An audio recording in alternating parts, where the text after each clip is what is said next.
जो लोग सफलता चाहते हैं, लक्ष्य तक बाधा मुक्त पहुंचना चाहते हैं, उनको क्या सावधानी रखना चाहिए?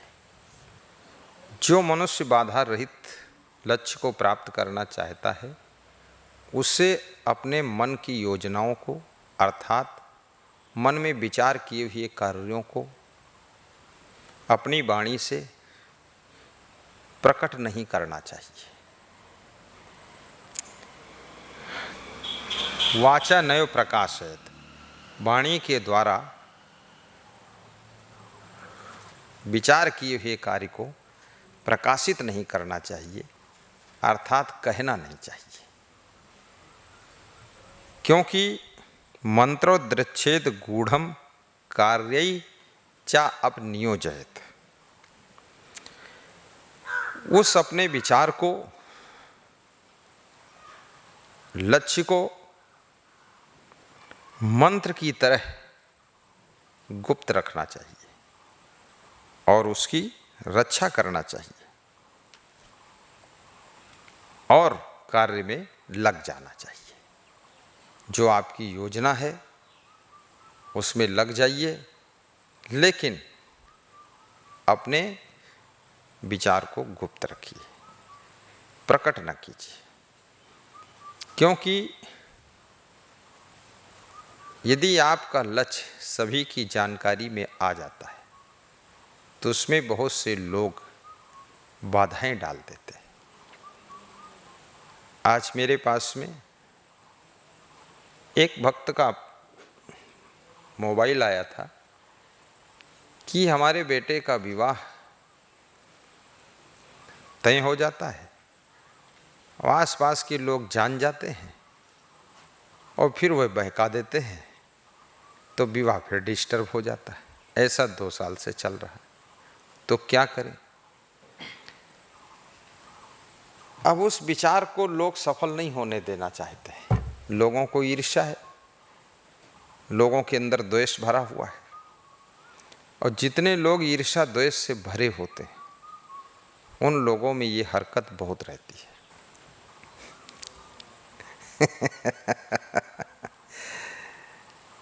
छिपा कर रखना चाहिए तो सफलता मिलती है। ये चाणक्य का श्लोक बहुत काम का है। मनसा चिंतितं कार्यं वाचा नैव प्रकाशयेत, मंत्रोद्रच्छेद गूढ़ं कार्यई चा अपि नियोजयेत। बाधाएं तभी ज़्यादा होती हैं जब आपकी योजना को सब लोग जान जाते हैं।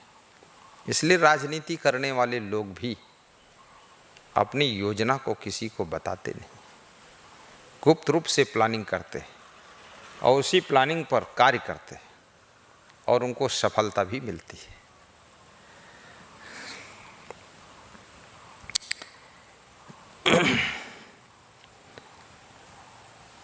फिर किसी ने प्रश्न पूछा है, क्या प्रत्येक पर्वत पर मणि होती है? क्या हर हाथी के मुक्ता होता है? क्या हर जगह साधु मिलते हैं? क्या हर वन में चंदन के पेड़ होते हैं? चाणक्य इसका बहुत अच्छा उत्तर देते हैं। शैले शैले नामाणिक्यम मौकितम ना गजे गजे, साधवो हीना सर्वत्र चंदनम ना बने बने। प्रत्येक पर्वत पर मणि नहीं होती है, कोई कोई विशेष पर्वतों पर ही मणि पाई जाती है। और प्रत्येक हाथी के गजमुक्ता नहीं होता है, ऐसे सामान्य हाथी होते हैं अधिकतर। और सभी जगह साधु नहीं होते हैं, सभी जगह संत नहीं मिलते हैं, ज़्यादातर असंत लोग घूमते रहते हैं।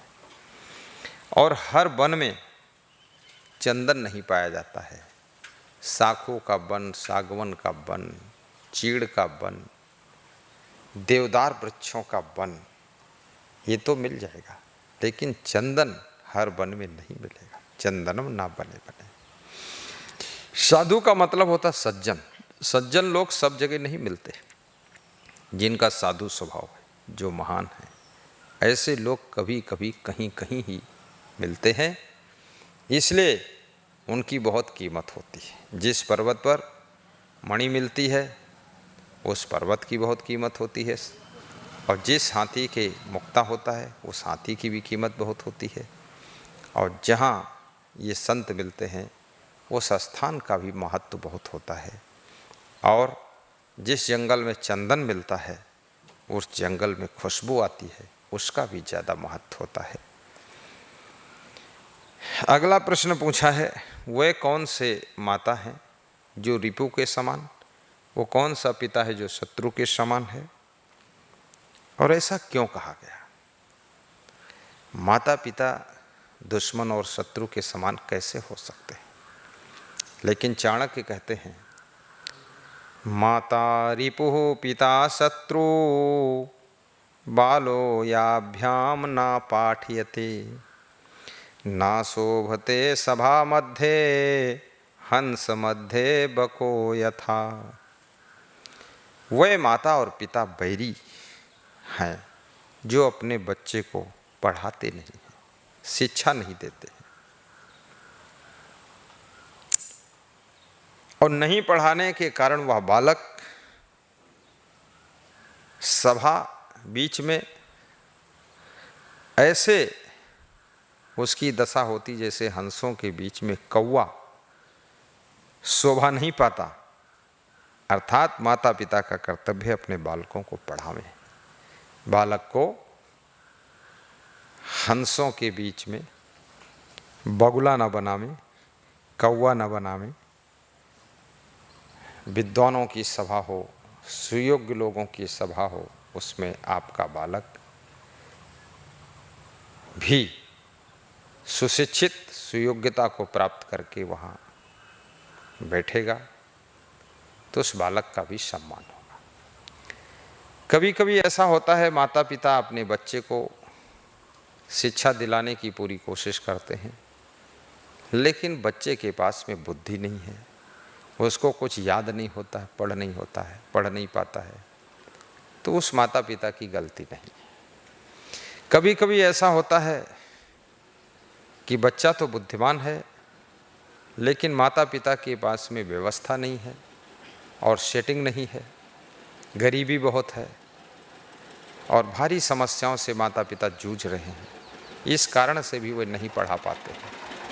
ऐसी कंडीशन में किसी भी प्रकार से मजदूरी करके, मेहनत करके, लोन ले करके भी यदि आपका बच्चा बुद्धिमान है तो उसको अवश्य पढ़ाइए, और आपका बच्चा उन्नति करेगा, आगे बढ़ेगा, सुयोग्य बनेगा, सम्मान पाएगा, धनवान बनेगा, आपकी भी सेवा करेगा।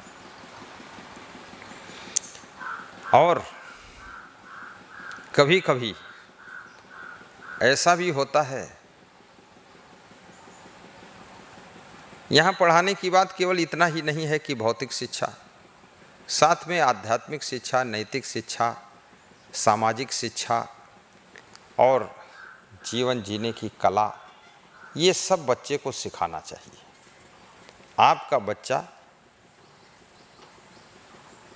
सुयोग्य बने और उसको संस्कार भी देना चाहिए। ये माँ का ही परम धर्म है कि अपने बच्चे को संस्कार दें, पिता का धर्म है बच्चे को अच्छे संस्कार दें।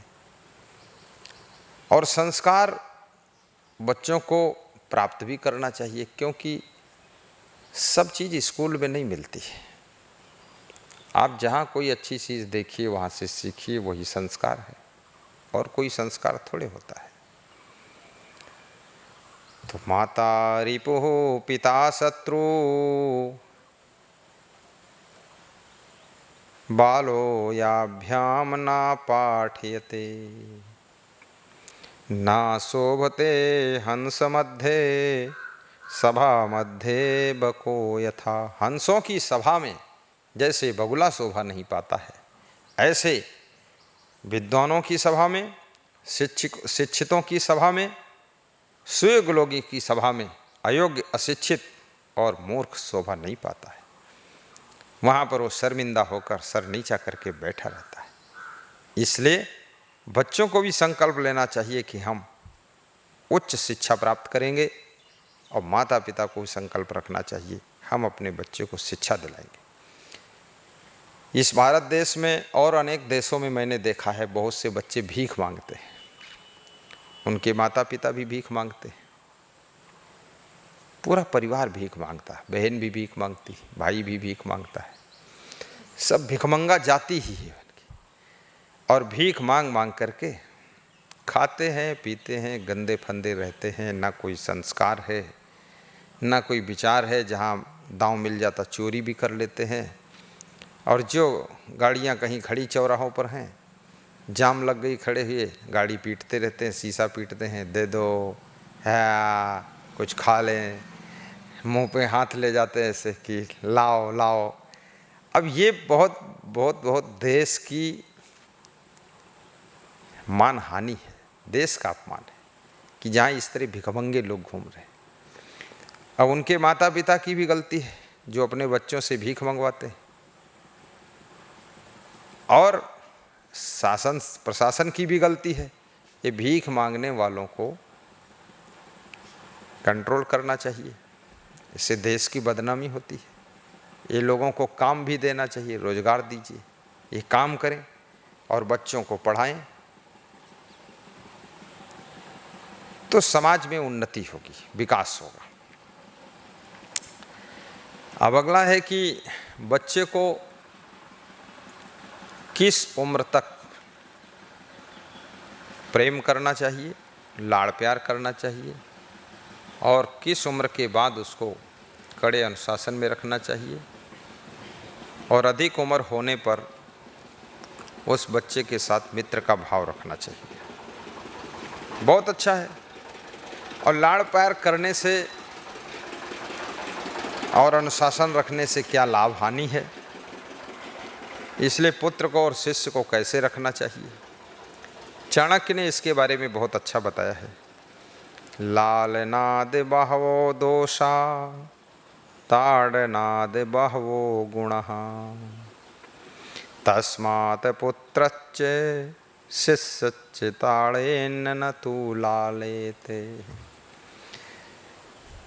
लालनाद बहवो दोषा, जब कोई माता पिता, गार्जियन या गुरु अपने शिष्य पुत्र को लाड़ प्यार करता है, तो उस पुत्र में, उस शिष्य में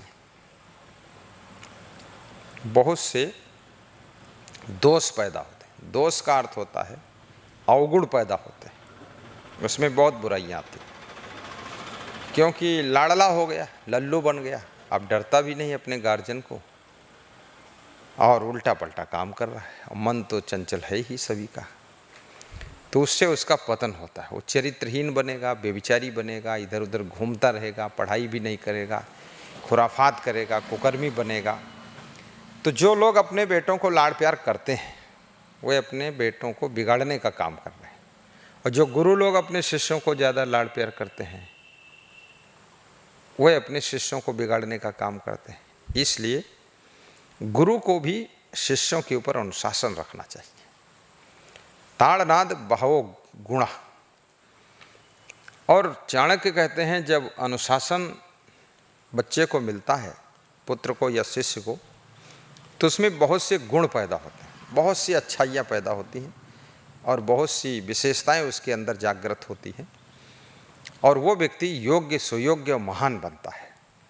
इसलिए कड़ी दृष्टि में रखो और उसको संभाल कर रखो। तस्मात् पुत्रच्च शिष्यच्च ताड़ेन ना तू लालेत, इसलिए पुत्र को लाड़ प्यार न देकर, शिष्य को लाड़ला न बनाकर उसको कड़े अनुशासन में रखना चाहिए, ताड़ना देना चाहिए, यानी गलती करे तो उसे दंड भी दीजिए। और बचपन से यदि कंट्रोल कर लिया आपने शुरुआत से, तो वो व्यक्ति कंट्रोल में आपके रहेगा।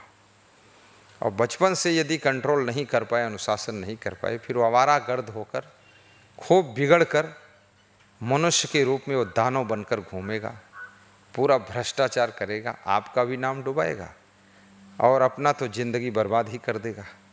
इसलिए कंट्रोल करना बहुत आवश्यक है। लाड़ेत 5 वर्षाणि 10 वर्षाणि ताड़ेत प्राप्ते तु षोडशे वर्षे पुत्रम मित्रम इवाचरेत। अब कितने दिनों तक बच्चे के साथ लाड़ प्यार करना चाहिए? तो 5 वर्ष तक बताया गया। शिष्य हो या पुत्र हो, 5 वर्ष तक उसके साथ लाड़ प्यार करो और फिर 5 से ऊपर जब उसकी उम्र प्रारंभ हो तो 15 साल की उम्र तक प्राप्ते तु षोडशे वर्षे पुत्रम मित्रम इवाचरेत लाड़ेत 5 वर्षाणि 10 वर्षाणि ताड़ेत। तो 5 और 10 15 यानी 15 साल की उम्र तक उसको कड़ी दृष्टि, कड़े अनुशासन में रखो और उसको संभाल के रखो, उसको समझा के रखो, देख रेख में रखो।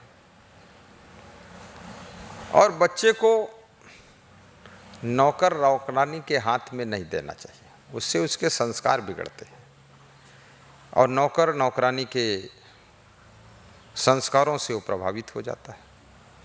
फिर आपका बच्चा बहुत आगे नहीं बढ़ सकता है।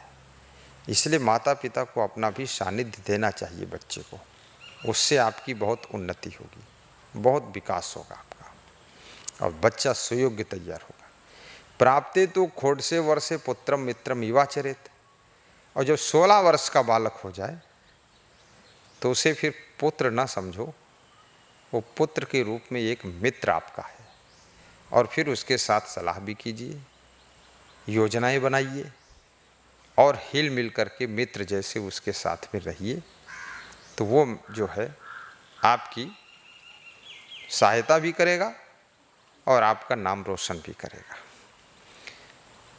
लाड़ेत 5 वर्षाणि 10 वर्षाणि ताड़ेत प्राप्ते तु षोडशे वर्षे पुत्रम मित्रम इवाचरेत।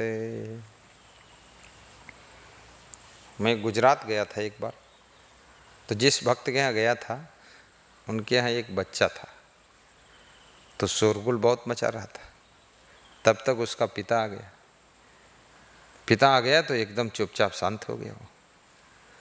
तो मैंने पूछा क्या हुआ इसको?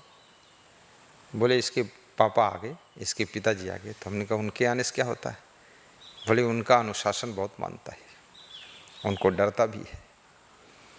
माँ का कोई अनुशासन नहीं मानता था और पिता के आते ही सब कंट्रोल हो गया। तो कंट्रोल भी कीजिए, डर भी रहना चाहिए और समझा करके उनके अंदर विवेक भी उत्पन्न करो, क्योंकि बालक भी 8-10 साल की उम्र में समझने लग जाता है। और शिष्य, कितने शिष्य तो ऐसे हैं, शिष्य तो ज़्यादातर अधिक उम्र में ही आते हैं।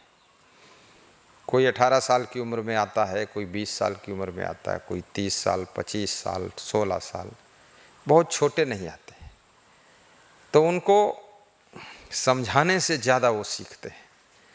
उनको रोज़ ज्ञान देना पड़ता है, रोज़ समझाना पड़ता है, नियमावली बताना पड़ता है, उनका प्रशिक्षण होता है, ट्रेनिंग होती है और धीरे धीरे कार्य करते हैं।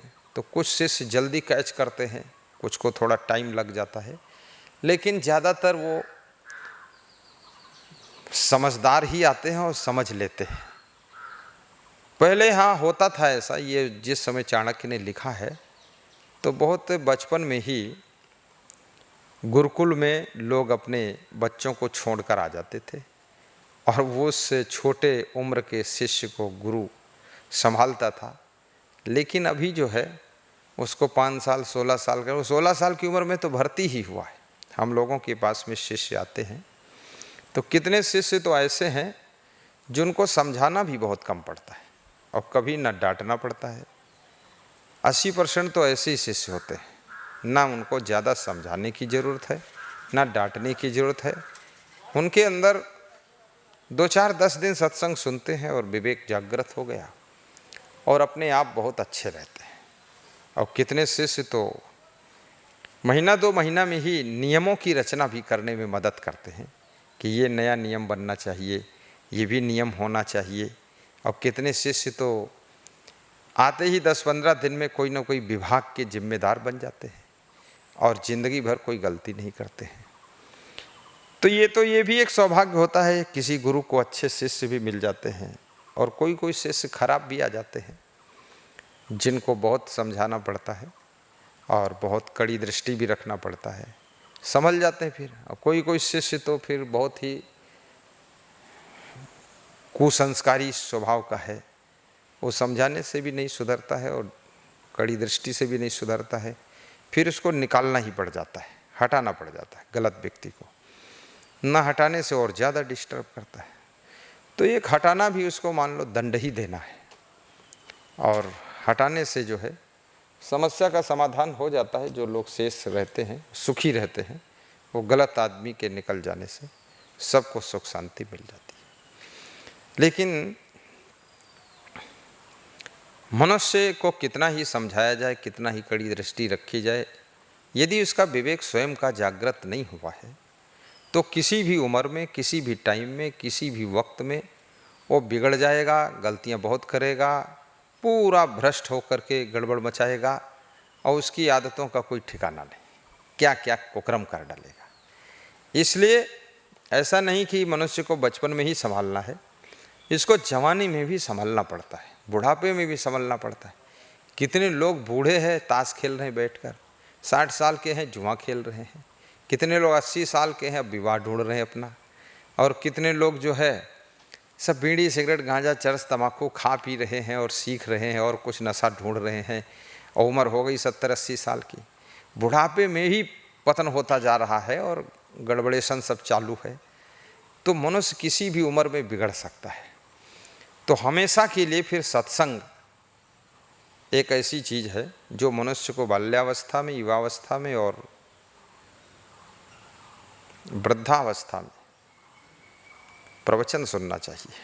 उससे जो है अपना मन बिगड़ने से बच जाता है और काफ़ी अपना सुधार हो जाता है और हम अच्छे बन जाते हैं, बुराइयों से बच जाते हैं, हमारा जीवन भी धन्य होता है और दूसरों को भी सुख शांति मिलती है। जो बिना आग के जले हुए ही आग की तरह रात दिन जलते रहते हैं, जैसे कोई आग में जलता है ऐसे वे बिना आग के जलते रहते हैं।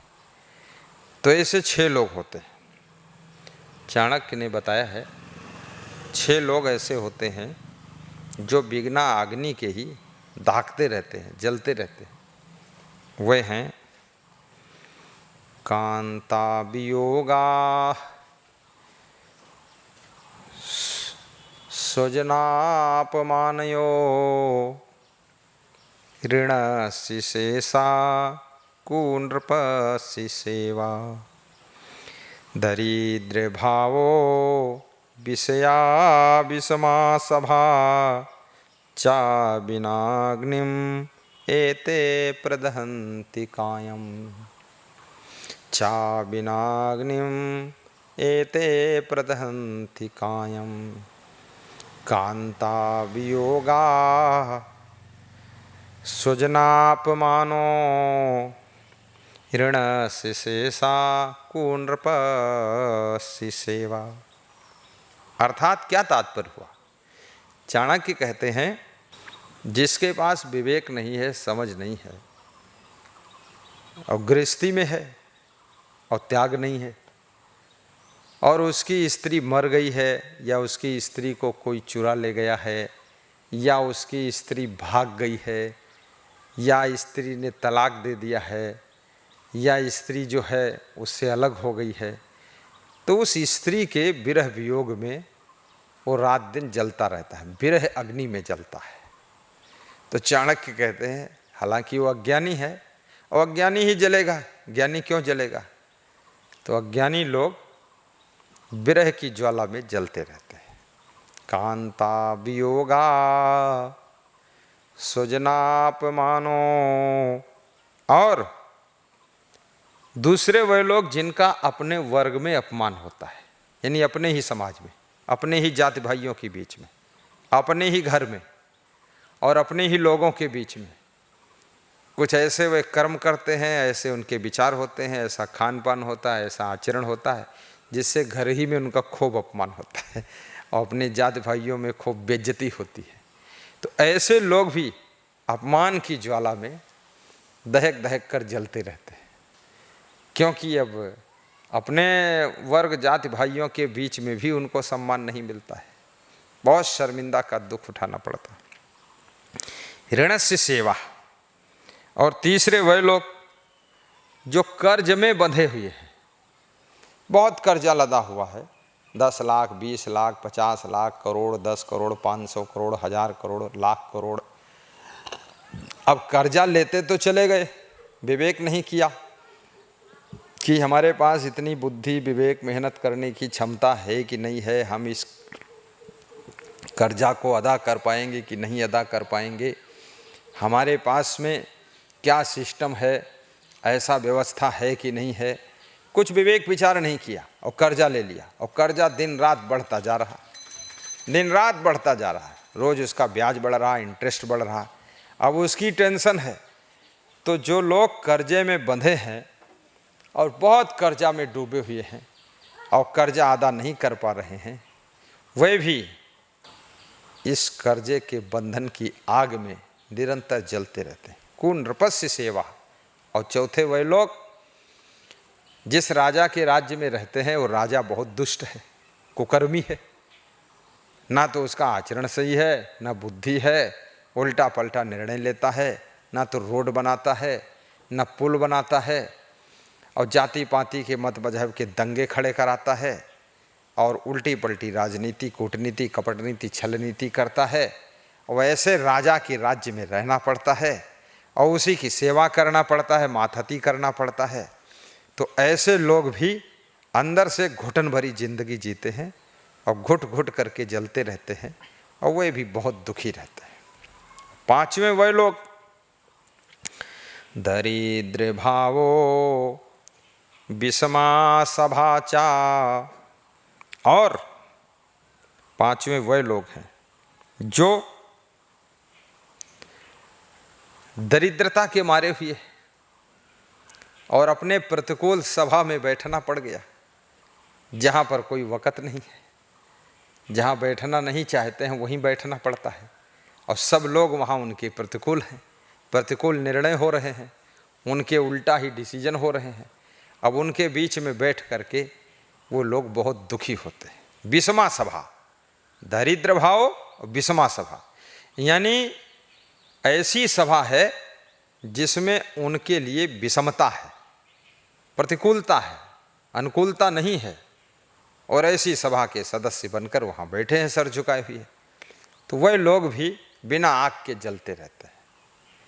और दरिद्र भाव, जो लोग दरिद्रता में डूबे हैं, दरिद्रता भी एक भयंकर आग है।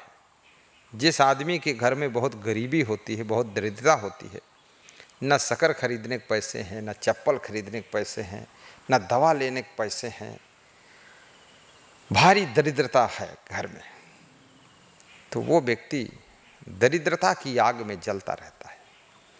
तो ये 6 प्रकार के लोग।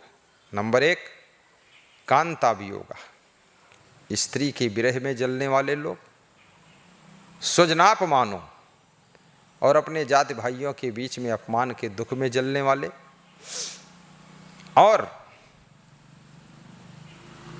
तीसरे ऋणस्य शेषा, कर्जे में डूबे हुए लोग, कुनृपस्य सेवा, और दुष्ट राजा की सेवा करने वाले लोग, दरिद्र भाव और दरिद्रता में जिंदगी जीने वाले, और विषमा सभा, और जो प्रतिकूल सभा है उसमें बैठने वाले लोग, विनाग्निना, विनाग्निम एते प्रदहंत कायम, कायम माने लगातार, निरंतर, प्रदहंत माने जलते हैं ज्वाला में, वह दुख की ज्वाला में निरंतर जलते रहते हैं। बिनाग्नि, बिनाग्निम यानी बिना अग्नि के, प्रदहंत माने जलते रहते हैं। और कायम, कायम का अर्थ होता है लगातार, निरंतर, वो रात में भी जलते हैं, दिन में भी जलते हैं, खेत में भी जलते हैं, उनको कहीं चैन नहीं मिलती है, इसी ज्वाला में जलते रहते हैं। इसलिए मनुष्य को विवेक रखना चाहिए। ज़्यादा स्त्री के मोह में भी मत फंसो, पुरुष के मोह में मत फंसो। यदि कभी विरह वियोग हो जाए तो आसानी से उसे सह सको और व्यथित ना हो, और ऐसे कर्म ना करो, ऐसा व्यवहार बर्ताव आचरण मत करो जो अपने आत्मीय जनों में, अपने जाति भाइयों के बीच में, अपने वर्ग में आपका अपमान हो। सम्मान के साथ रह सको। और तीसरी बात, इतनी मेहनत करो कि आपको ज़्यादा कर्जा लेना ही ना पड़े, और कर्जा लेना पड़े तो इतने योग्य बनो कि उस कर्जा को फटाफट अदा कर सको। आप क्यों उसके कर्जे में बंद करके उस आग में जलते हो? कुनृपस्य सेवा, और ऐसे दुष्ट राजा का चुनाव ही मत करो। आजकल तो लोकतंत्र है, प्रजातंत्र है, वोट का जमाना है। दुष्ट नेता को वोट ही मत दो, अच्छे नेताओं को वोट दो, जो सज्जन हैं, सदाचारी हैं, बुद्धिमान हैं, वफादार हैं, देशभक्त हैं, उन्नति करते हैं, आगे देश को बढ़ाते हैं, गरीब अमीर सबका ध्यान रखते हैं, अमीरों की सुरक्षा करते हैं, उनको संरक्षण, गरीबों को आरक्षण, इस तरह से किसी का नहीं करते भक्षण, सब बच्चों को मिलता शिक्षण। ऐसे नेता को चुनिए, उनको मुख्यमंत्री बनाइए, प्रधानमंत्री बनाइए, आपको ऐसा कष्ट नहीं होगा। फिर दरिद्र भाव, और आप योग्य बन करके मेहनत करोगे तो आपके घर दरिद्रता नहीं रहेगी, फिर अमीरी आएगी और आप सुखी रहेंगे, कोई दुख नहीं होगा। और छठा है विषमा सभा, और जब आप स्वयं अच्छे बनेंगे तो आपके साथ अच्छे लोग जुड़ेंगे और अच्छी सभा में आपको बैठने को मिलेगा, और फिर अच्छे विचार वालों की सभा होगी, आपको आनंद की प्राप्ति होगी। ये गलत काम करना छोड़ो, गलत लोगों के साथ जुड़ना छोड़ो, तो आप विषम सभा से छुट्टी पा जाओगे, और फिर बिना आग के निरंतर तुम्हें जलना नहीं पड़ेगा, बल्कि बिना शीतल हवा की ही शीतलता तुमको मिलेगी और बहुत सुख पाओगे। तो आइए इस श्लोक को एक बार और गाइए। कांता वियोगा स्वजनापमानो ऋणस्य शेषा कुनृपस्य सेवा दरिद्र भावो विषमा सभा विनाग्निम एते प्रदहन्ति कायम विनाग्निम एते प्रदहन्ति कायम।